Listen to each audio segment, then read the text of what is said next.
Senhor,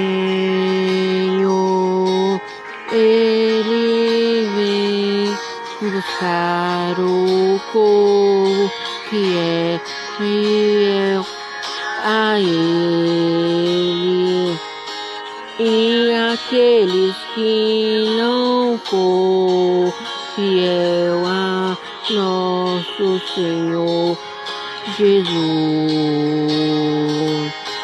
queimará no lago de fogo de enxofre, pois nosso Senhor está voltando, meus irmãos. Não é brincadeira, não. Sobre um trono ele aparecerá.